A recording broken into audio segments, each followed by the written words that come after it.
Halo semua. Kita yang Kristen, sering menggunakan diagram Tritunggal. Tetapi seringkali, ketika kita menggunakan diagram Tritunggal, kita malah mendapatkan kritik dan polemik. Jadi pada video ini, kita akan membahas tentang sejarah, pemahaman, dan problematika diagram atau simbol Tritunggal yang kita gunakan sekarang ini. Oleh karena itu, saksikan video ini sampai selesai ya.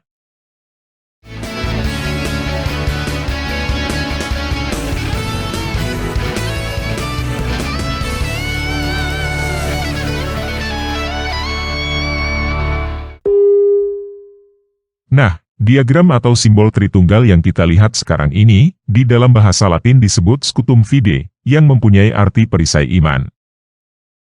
Nama scutum fide atau perisai iman ini, diambil dari Efesus 6 ayat 16, terjemahan Latin Vulgata. Dalam segala keadaan, pergunakanlah perisai iman. Sebab dengan perisai itu, kamu akan dapat memadamkan semua panah api dari si jahat. Namun perlu kita ketahui bahwa gambar diagram Tritunggal ini belum ada pada zaman Paulus menulis surat kepada jemaat Efesus. Jadi yang dimaksud dengan perisai iman oleh Paulus bukanlah diagram Tritunggal yang kita punya sekarang. Naskah tertua yang menyebut diagram ini perisai iman adalah tulisan John dari Wallingford yang sekarang ini ada di perpustakaan British dengan kode Caten Julius D7, folio 3V. Naskah ini diperkirakan ditulis oleh John dari Wallingford antara tahun 1247 sampai 1258. Tepat di atas diagram ini tertulis kutipan dari Efesus 6 ayat 16. Tetapi jika kita perhatikan, ada sedikit perbedaan antara diagram Tritunggal yang digambar oleh John dari Wallingford dengan diagram Tritunggal yang kita punya sekarang, yaitu ada gambar Yesus disalibkan di atas lingkaran Sang Anak. Naskah tertua, dengan gambar yang mirip dengan karya John dari Wallingford, adalah karya Peter dari Poitiers, berjudul Compendium Historiae in Genealogia Christi, yang diperkirakan ditulis antara tahun 1130 sampai 1205, dan sekarang berada di Perpustakaan Naskah dan Buku Langka Beinecke, di Connecticut, Amerika Serikat, dengan kode Caten Faustina B7, folio 42V. Di dalam gambar Peter dari Poitiers ini, kita melihat ada gambar salib di atas lingkaran Sang Anak. Dan ini adalah naskah tertua diagram Tritunggal, seperti yang kita punya sekarang. Gambar tertua, yang tidak ada gambar salibnya, yang masih ada sampai hari ini, adalah naskah Katedral Durham, A.3.12, folio 14V, yang ditulis oleh Robert Grosseteste, sekitar tahun 1230. Nah, siapakah Robert Grosseteste, John dari Wallingford, dan Peter dari Poitiers? Robert Grosseteste adalah uskup dari Lincoln, Inggris, yang hidup dari tahun 1168 sampai 1253. John dari Wallingford adalah seorang biarawan Benediktin di biara Santo Albans, Inggris, yang meninggal tahun 1258. Sedangkan Peter dari Poitiers tidak punya jabatan di dalam gereja.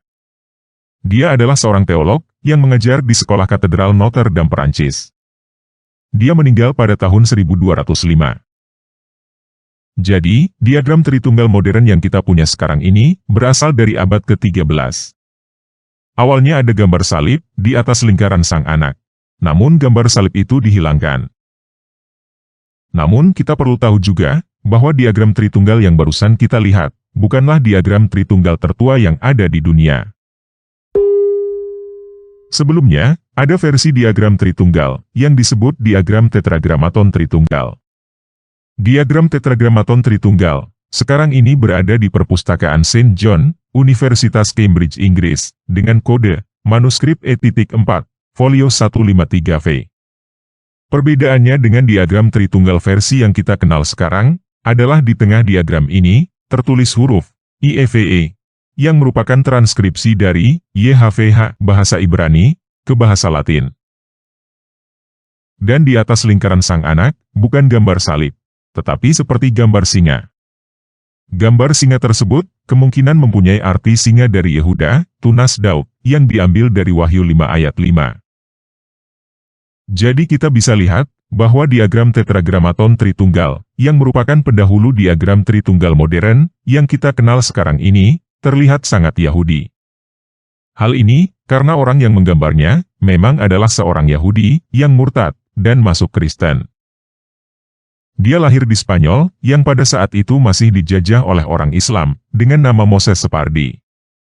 Pada tanggal 29 Juni 1106, dia murtad, dan masuk Kristen. Lalu mengganti namanya, menjadi Petrus Alfonsi. Kita tahu tanggal 29 Juni 1106 ini, karena dia menulisnya sendiri, di dalam biografinya. Kita tidak tahu kapan dia meninggal, tetapi yang pasti setelah tahun 1116. Karena pada tahun itu, dia pindah ke Inggris. Kita tidak tahu, apakah Moses Separdi tadinya adalah seorang Muslim. Tetapi yang pasti, dia adalah keturunan Yahudi, yang tinggal di lingkungan Islam Spanyol. Jadi, dia mempunyai pengetahuan, tentang Yahudi, Islam, dan Kristen. Pada tahun 1110, dia menulis buku, Dialogi kontra Iudaios, yang berarti percakapan melawan Yahudi. 4 bab pertama, isinya melawan ajaran Yahudi. 5 bab berikutnya, isinya melawan ajaran Islam. Dan 7 bab terakhir, isinya mempertahankan ajaran Kristen. Mungkin suatu saat nanti, kita akan membahas lebih dalam, tentang buku Dialogi kontra Iudaios, karya Petrus Alfonsi ini. Tetapi pada video ini, kita hanya membahas, tentang diagram tetragramaton Tritunggal yang dia buat. Dari latar belakang kehidupannya, kita bisa melihat, bahwa dia membuat diagram itu, dalam rangka menjelaskan Tritunggal, kepada orang-orang Yahudi. Dari diagram itu, kita bisa melihat, bahwa Petrus Alfonsi menjelaskan, bahwa Bapa Putra dan Roh Kudus, adalah Yahweh. Dan Sang Putra adalah tunas Daud, singa dari Yehuda. Selain diagram tetragramaton Tritunggal karya Petrus Alfonsi, ada juga diagram tetragramaton Tritunggal, karya Joachim dari Fiore, Italia. Joachim dari Fiore, adalah seorang kepala biara Katolik, yang lahir pada tahun 1135, dan meninggal pada tahun 1202. Joachim dari Fiore menggambarkan, 3 lingkaran cincin sejajar, yang saling terkait tidak terlepaskan. Lingkaran pertama adalah Bapa, lingkaran kedua adalah Putra, dan lingkaran ketiga adalah Roh Kudus. Di dalam irisan antara ketiga lingkaran itu, terdapat huruf IEUE, yang merupakan transkripsi dari YHWH. Tetragramaton Tritunggal karya Joachim dari Fiore ini, yang kemudian mendorong penggunaan cincin Borromean, sebagai simbol Tritunggal. Nah, itulah sejarah awal penggunaan diagram, untuk menjelaskan Tritunggal. Diagram itu belum ada, sebelum abad ke-12. Diagram itu baru ada, setelah terjadinya perpecahan besar, antara gereja Ortodoks dengan gereja Katolik. Yang artinya, tidak digunakan oleh para bapak gereja mula-mula, dan tidak pernah disahkan di dalam konsili. Sejak pertama kali diagram itu diciptakan, telah terjadi banyak perubahan. Dan diagram ini digunakan bukan karena ketetapan, tetapi karena populer. Mudah digunakan untuk menjelaskan iman Kristen. Selain itu, kita juga perlu tahu, bahwa diagram Tritunggal yang digunakan oleh gereja Ortodoks, sama sekali berbeda, dengan diagram Tritunggal yang digunakan oleh gereja Katolik dan Protestan. Saya menegaskan hal ini, supaya teman-teman semua paham, bahwa diagram ini adalah suatu alat, yang populer, untuk menjelaskan iman. Bukan suatu doktrin kanonik, yang disahkan oleh gereja, sebagai alat untuk mengukur kesesatan bidat. Jelas ya? Nah, sekarang kita akan masuk, ke dalam penjelasan tentang diagram Tritunggal, yang digunakan pada zaman ini, secara lebih mendalam, termasuk kritik dan varian di dalamnya. Jika kita mencari diagram Tritunggal di internet, kita akan menemukan gambar seperti ini. Ini adalah diagram Tritunggal, yang paling populer, digunakan oleh gereja Barat, Katolik dan Protestan. Diagram ini menjelaskan, bahwa Bapa bukan Putra, Putra bukan Roh Kudus, dan Roh Kudus bukan Bapa. Tetapi Bapa, Putra dan Roh Kudus, adalah God, atau Elohim, Allah, Ilah, Theos, Deus, dan Dewa. Saya tidak suka menggunakan kata Allah, supaya tetangga sebelah tidak salah paham. Teman-teman banyak yang tidak suka menggunakan kata Dewa, karena konotasinya negatif. Tetapi pada video ini, saya tidak mau menggunakan God Theos atau Elohim juga.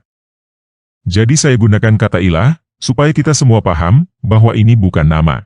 Tetapi hanya sebuah kata, yang tidak perlu kita perlakukan secara fanatik. Jadi, Bapa adalah ilah, Putra adalah ilah, dan Roh Kudus adalah ilah. Menurut saya, sampai di sini, diagram ini bisa dimengerti dengan mudah dan baik, oleh siapapun. Tetapi bisa dimengerti bukan berarti bisa diterima. Orang-orang non-Trinitarian, terutama non-Kristen, akan mencoba mengerti diagram ini dengan cara menganalogikannya dengan yang lain. Contohnya, kata Bapa, kita ganti dengan tanpa ragi. Kata anak kita ganti dengan verbum veritatis, kata Roh Kudus kita ganti dengan muriwali, dan kata ilah kita ganti dengan manusia. Tanpa ragi bukan verbum veritatis bukan muriwali, dan muriwali bukan tanpa ragi. Tetapi tanpa ragi verbum veritatis dan muriwali adalah manusia. Tanpa ragi verbum veritatis dan muriwali adalah pribadi, dan manusia adalah hakikat. Di situ jelas ada 3 pribadi, yaitu tanpa ragi verbum veritatis dan muriwali. Tanpa ragi bukan sepertiga manusia, verbum veritatis bukan sepertiga manusia, dan muriwali bukan sepertiga manusia. Tanpa ragi verbum veritatis dan muriwali adalah 100% manusia yang setara. Tidak ada manusia yang lebih rendah atau kurang manusia antara tanpa ragi verbum veritatis dan muriwali. Tentunya hal ini masuk logika, cocok dengan doktrin, dan cara penggunaan diagram Tritunggal. Tetapi, yang membuat non-Kristen dan non-Trinitarian tidak bisa menerima dengan melihat diagram ini, adalah bagaimana mungkin, tanpa ragi verbum veritatis dan muriwali adalah satu manusia. Walaupun di situ lingkaran manusianya hanya ada satu. Kita sulit untuk menjelaskan, bagaimana tanpa ragi verbum veritatis dan muriwali, adalah satu manusia, dengan diagram ini. Tetap saja, orang akan berkata, bahwa tanpa ragi verbum veritatis dan muriwali, adalah 3 manusia. Paling mentok, kita hanya bisa menjelaskan dengan menggunakan diagram ini, adalah dengan berkata, bahwa tanpa ragi verbum veritatis dan muriwali, mempunyai satu kemanusiaan. Dan kenyataannya, banyak pengajar Tritunggal Gereja Barat, yang menjelaskannya seperti itu. Bapa, Putra dan Roh Kudus mempunyai satu keilahian. Tetapi, masalahnya adalah kemanusiaan itu berbeda dengan manusia. Begitu juga keilahian berbeda dengan ilah. Walaupun kita bisa menerima, bahwa tanpa ragi verbum veritatis dan muriwali mempunyai satu kemanusiaan, tetap saja kita akan berkata, bahwa tanpa ragi verbum veritatis dan muriwali, adalah 3 manusia. Begitu juga, walaupun orang non-Trinitarian bisa menerima, bahwa Bapa, Putra dan Roh Kudus mempunyai satu keilahian, tetap saja orang non-Trinitarian akan berkata, bahwa Bapa, Putra dan Roh Kudus, adalah 3 ilah. Jadi, banyak orang yang tidak bisa menerima, bagaimana penjelasan, Bapa, Putra dan Roh Kudus adalah satu ilah, dengan menggunakan diagram ini. Akhirnya, banyak pengajar yang stres. Lalu ngeles dengan berkata, kita tidak bisa menyamakan ilah dengan manusia. Apa yang tidak mungkin bagi manusia, mungkin bagi ilah. Ilah itu di luar pemahaman kita, tidak bisa sepenuhnya dimengerti dengan akal pikiran kita, yang hanya sebesar bakpao ini. Bahkan ada yang langsung mengatai bodoh dan tolol, kepada orang yang berkata dengan jujur, bahwa mereka tidak mengerti, atau tidak menerima penjelasan itu. Menurut saya, para pengajar itulah yang sebenarnya tidak mampu menjelaskan dengan baik. Tetapi tidak mau mengakuinya, untuk mempertahankan harga diri. Salah satu penyebab, kenapa para pengajar itu tidak mampu menjelaskan dengan baik, adalah karena punya pola pikir textbook. Walaupun gelar mereka S2 S3, mereka hanya menghafal dan mengajarkan apa yang ada di buku, tanpa mengerti. Mereka hanya mengikuti apa yang sudah ada, dan diajarkan oleh orang yang dianggap berotoritas, supaya tidak dicap bidat sesat. Jadi mereka terpaku pada diagram Tritunggal standar, yang dianggap sebagai satu-satunya diagram kanon, yang suci dan tidak boleh dimodifikasi. Mereka tidak berani menjelaskan dengan cara out of the box, karena takut salah atau dicap bidat sesat.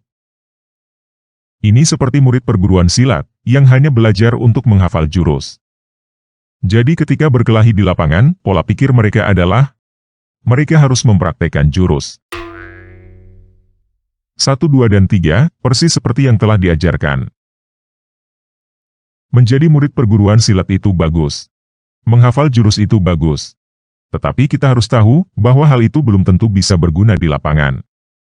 Di lapangan, kita harus menyesuaikan diri dan improvisasi, supaya bisa memenangkan pertarungan. Mungkin diagram tetragramaton Tritunggal karya Petrus Alfonsi bisa digunakan untuk membuat banyak orang Yahudi mengerti pada zaman itu. Tetapi belum tentu bisa digunakan untuk orang-orang non-Yahudi pada zaman itu. Makanya diagram itu disesuaikan. Diagram Tritunggal yang kita lihat sekarang ini mungkin bisa membuat banyak orang di Eropa mengerti pada zaman dulu. Tetapi belum tentu bisa digunakan untuk orang-orang Indonesia pada zaman sekarang.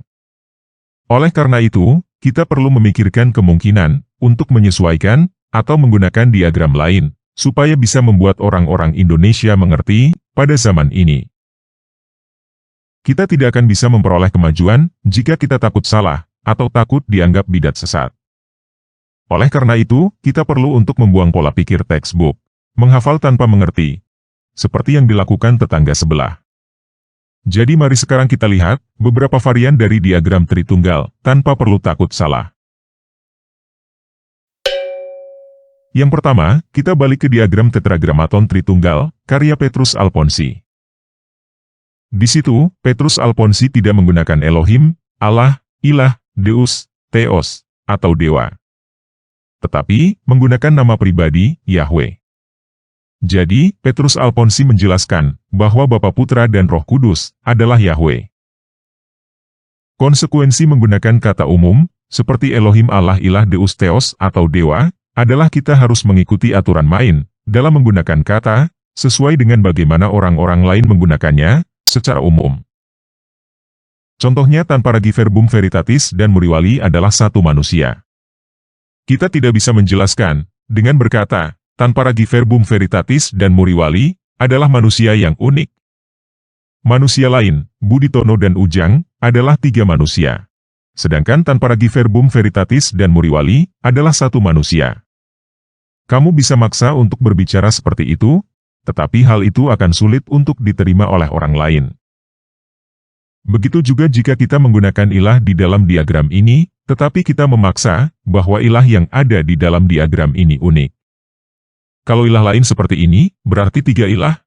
Tetapi khusus Bapa, Putra, dan Roh Kudus, jadi 1 ilah. Terus terang, ini adalah menggunakan standar ganda, atau menggunakan penggaris yang tidak adil. Kalau orang lain, 1 ditambah 1 ditambah 1 harus 3, sedangkan kita boleh 1 ditambah 1 ditambah 1 sama dengan 1. Jadi, jangan heran jika orang lain akan menilai bahwa ini adalah triteisme yang maksa jadi monoteis. Tetapi kalau kita menggunakan nama pribadi Yahweh, hal ini jauh lebih bisa diterima oleh orang. Bapa adalah Yahweh, Putra adalah Yahweh, dan Roh Kudus adalah Yahweh. Yahweh adalah ilah unik yang berbeda dari ilah lain. Sedangkan Bapa, Putra, dan Roh Kudus bukan nama, tetapi kata benda. Hal ini seperti berkata bahwa si manusia yang tampil di dalam video adalah verbum veritatis, si editor video adalah verbum veritatis, dan si channel itu sendiri adalah verbum veritatis. Tentunya ini menjadi sangat mudah dimengerti dan sangat mudah diterima oleh semua orang. Masalahnya adalah, kemungkinan ada pemburu bidat yang berkata bahwa penjelasan seperti itu bidat sesat modalisme atau sabelianisme. Satu pribadi yang bernama verbum veritatis, dengan 3 mode, 3 manifestasi, atau 3 apalah sebutannya. Penjelasan yang diinginkan oleh para pemburu bidat ini adalah harus 3 pribadi dan 1 hakikat. Mungkin juga, itu sebabnya diagram tetragramaton Tritunggal karya Petrus Alfonsi, yang asli, diambil dan diedit oleh Trinitarian arus utama, sehingga nama Yahweh hilang, menjadi kata Deus. Saya tidak masalah dengan hal ini, hanya saja, bukankah ini berarti, arus utama mencuri ide diagram, dari bidat Petrus Alfonsi? Bukankah biasanya kita berkata, bahwa yang asli duluan, yang palsu belakangan? Kenapa tidak malu, mencuri dari Petrus Alfonsi, sambil menyebutnya bidat sesat? Jadi begini. Terus terang, masalah di dalam penjelasan tiga pribadi satu hakikat, adalah tidak ada definisi yang jelas, apa itu pribadi, apa itu hakikat. Kita yang sering lihat apologetika Kristen di YouTube, tahu bahwa nama asli orang yang di belakang Verbum Veritatis, adalah De King Gadas. Verbum Veritatis adalah kanalnya, De King Gadas adalah orangnya. Kalau kita berkata Verbum Veritatis adalah De King Gadas, seharusnya De King Gadas tidak marah. Tetapi kalau kita berkata Verbum Veritatis adalah Muriwali, seharusnya De King Gadas marah, dan berkata bahwa itu adalah sesat. Jadi seharusnya tidak ada yang keberatan, jika kita berkata Verbum Veritatis adalah De King Gadas. Atau kita berkata bahwa Verbum Veritatis dan De King Gadas adalah satu. Dan di saat bersamaan, kita juga mengerti bahwa Verbum Veritatis adalah kanal YouTube, sedangkan De King Gadas adalah manusia. Pertanyaannya, Verbum Veritatis dan De King Gadas ini, satu pribadi atau dua pribadi? Saya cukup yakin banyak yang menjawab satu pribadi, dan banyak yang menjawab dua pribadi. Kenapa ada yang menjawab satu pribadi dan ada yang menjawab dua pribadi? Padahal semuanya kenal dan paham tentang Verbum Veritatis dan De King Gadas. Karena tidak ada definisi yang jelas, apa itu istilah pribadi yang digunakan? Apa itu hipostasis? Apa itu ousia? Benarkah hipostasis seharusnya diterjemahkan menjadi pribadi? Bukankah kita bisa menggunakan bahasa sederhana, bahwa Verbum Veritatis dan De King Gadas adalah dua hal yang berbeda? Verbum Veritatis adalah kanal YouTube, De King Gadas adalah manusia. Tetapi pada intinya Verbum Veritatis dan De King Gadas adalah satu. Mendengarkan Verbum Veritatis berarti mendengarkan De King Gadas. Haruskah kita sepakat bahwa Verbum Veritatis dan De King Gadas adalah satu pribadi atau dua pribadi?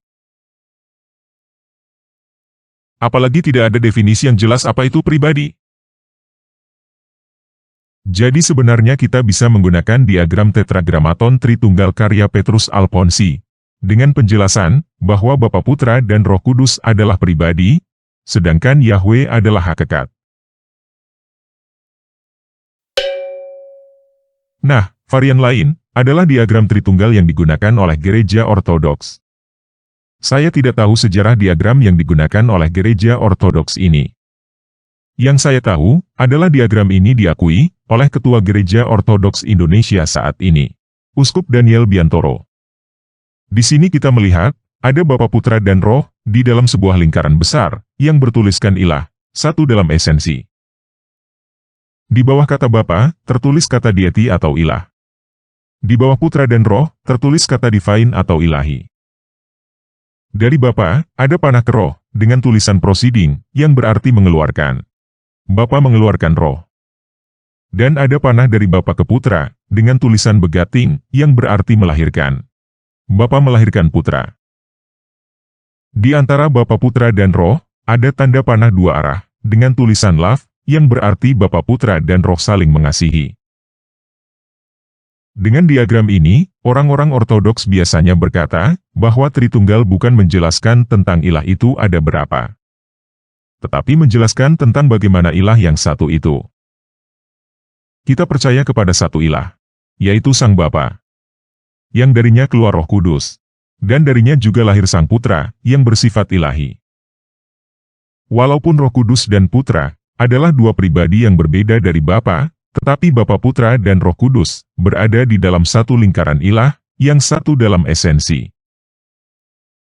Nah, sampai di sini, setahu saya, tidak ada teolog Barat yang keberatan. Tetapi saya pernah mendengar, ada beberapa teolog Gereja Barat yang mengkritik diagram Tritunggal Gereja Timur, dengan alasan, diagram ini kurang menjelaskan tentang hubungan antara Putra dengan Roh Kudus. Hal ini bisa kita maklumi, karena di dalam kredo Gereja Barat, ada penambahan kata filioque, yang tidak ada di dalam kredo Gereja Timur. Filioque itu, artinya dan dari Putra. Jadi, kalau kita lihat perbandingan diagram ini, Gereja Timur hanya ada dua tanda panah, yaitu dari Bapa ke Putra, dan dari Bapa ke Roh Kudus. Sedangkan gereja-gereja, ada tiga tanda panah. Satu lagi dari Putra ke Roh Kudus. Doktrin filioque ini ditambahkan oleh gereja barat, karena ada ayat-ayat di dalam Alkitab yang menjelaskan bahwa Roh Kudus keluar dari Yesus, atau Yesus mengutus Roh Kudus. Dan sebagai penegasan bahwa Putra adalah ilah sepenuhnya, seperti Bapa. Nah, saya melihat kritik para teolog gereja barat sebagai ekspresi kebebasan berpendapat. Mereka boleh saja berpendapat, tetapi saya juga boleh berpendapat. Menurut saya, teolog gereja barat yang mengkritik diagram gereja timur dengan alasan filioque terlalu mengada-ngada. Saya berkata seperti ini, karena di dalam diagram Tritunggal yang digunakan oleh gereja barat sendiri, juga tidak menjelaskan tentang filioque. Di dalam diagram Tritunggal gereja barat, bahkan tidak ada penjelasan bahwa Roh keluar dari Bapa dan Putra dilahirkan oleh Bapa. Jadi menurut saya, kritik teolog gereja barat dengan alasan filioque ini lebih bernuansa ego harga diri yang tidak mau merasa kalah. Bagi saya, kita punya panci untuk masak. Bukan untuk dipamerkan dan dibanggakan, panci gue yang paling hebat. Tidak ada gunanya kita punya panci yang paling hebat kalau kita tidak bisa menggunakannya untuk masak. Apalagi kalau kita punya panci bukannya digunakan untuk masak, tapi digunakan untuk pukul-pukulan. Diagram-diagram ini hanyalah alat untuk membantu kita menjelaskan orang tentang Tritunggal dan menerima Yesus Kristus. Diagram-diagram ini bukan identitas atau lambang kebanggaan yang harus dibela mati-matian untuk mempertahankan harga diri. Gue yang paling benar. Apalagi kalau diagram-diagram ini bukan digunakan untuk memberitakan Injil, tetapi untuk mengukur kebidatan orang lain. Ini pendapat saya ya. Saya punya panci untuk memasak, bukan untuk pukul-pukulan. Kalau kamu bersikukuh bahwa punya panci untuk pukul-pukulan, bukan untuk masak, itu urusan kamu. Saya tidak mau ikut-ikutan menggunakan panci untuk pukul-pukulan. Oke, sekarang kita lanjut ke varian di dalam diagram Tritunggal gereja barat ya. Sebelumnya kita melihat diagram gereja timur atau gereja ortodoks, segitiga Tritunggalnya, satu sisi di atas, dua sisi di bawah. Sedangkan di gereja barat, Katolik dan Protestan, segitiga Tritunggalnya dua sisi di atas, satu sisi di bawah. Kalau kita lihat dari sejarah, awalnya yang dua di atas adalah Bapa dan Roh Kudus. Dan satu yang di bawah adalah Sang Putra. Awalnya malah ada tanda salib di atas lingkaran Sang Putra. Tetapi di dalam diagram-diagram yang lebih baru, dua yang di atas adalah Bapa dan Putra, sedangkan satu yang di bawah adalah Roh Kudus. Ada kemungkinan pertukaran posisi antara Putra dan Roh Kudus, dikarenakan adanya kesan bahwa Putra lebih rendah daripada Bapa. Sehingga posisi Putra ditaruh sejajar dengan Bapa, untuk menekankan bahwa Sang Putra setara dengan Bapa. Nah, itulah sejarah, penjelasan, dan problematika diagram Tritunggal. Sekali lagi saya tekankan bahwa diagram Tritunggal bukan doktrin, tetapi alat untuk menjelaskan doktrin. Dengan penjelasan video ini, saya berharap teman-teman semua bisa menggunakan diagram-diagram ini sebagaimana mestinya. Bukan untuk pukul-pukulan bidat sesat, tetapi untuk memberitakan Injil. Dan saya berharap, teman-teman tidak lagi punya pikiran yang pendek, dan ego yang panjang, sehingga teman-teman terjebak dengan pernyataan cacat logika, seperti yang asli duluan, yang palsu belakangan. Kalau kamu punya pemikiran seperti itu, ketahuilah bahwa semua yang kamu punya itu palsu. Bukan hanya diagram Tritunggal yang kamu punya itu palsu. Diagram Tritunggal yang kamu punya itu adalah tiruan dari diagram Tetragramaton Tritunggal, karya bidat sesat murtadin Petrus Alfonsi. Tetapi mobil, motor, komputer, handphone, bahkan baju dan makanan yang kamu makan setiap hari, juga adalah barang tiruan, atau ikut-ikutan, dari pencipta aslinya, yang tidak kamu ketahui siapa. Semua inovasi baru yang kamu tahu, berasal dari sesuatu yang sudah ada sebelumnya. Jadi, daripada kita punya pikiran pendek dan ego panjang, sehingga kita berpegang teguh dan bangga dengan barang palsu, yang kita sangka asli, lebih baik kita punya pikiran panjang dan ego pendek, sehingga kita terus memperbaiki diri, dan menghasilkan barang palsu, yang lebih baik daripada yang asli.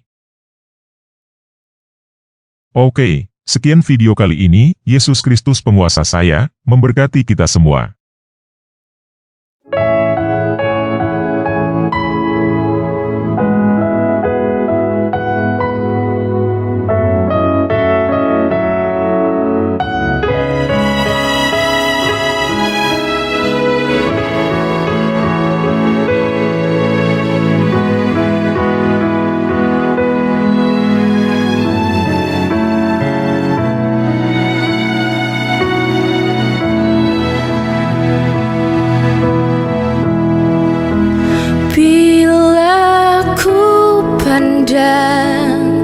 Langit malam bertabur bintang-bintang, ku tahu Engkau Bapa mengasihi aku.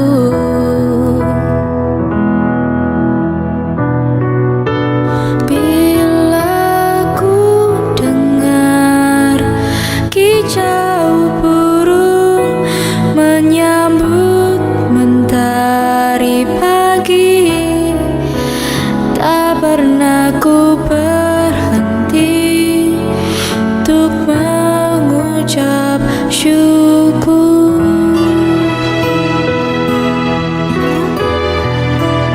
Tuhan, inilah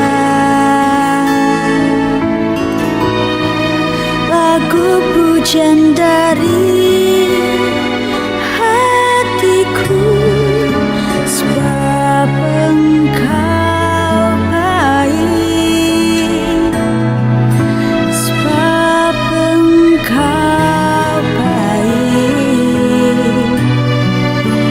Tuhan, inilah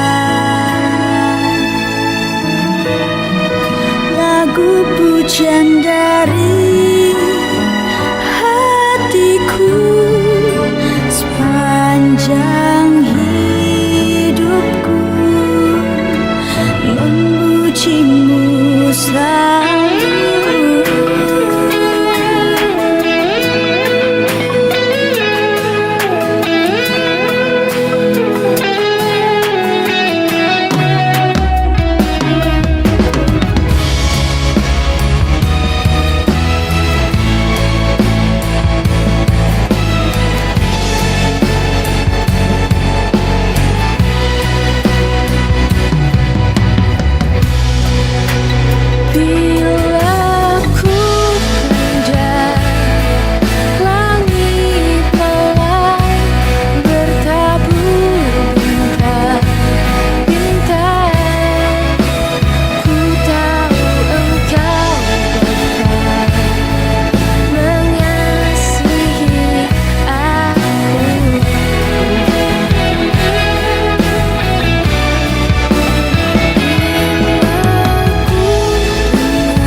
Terima kasih untuk teman-teman yang telah mendukung channel Tanpa Ragi melalui Dana, BRI, dan Patreon.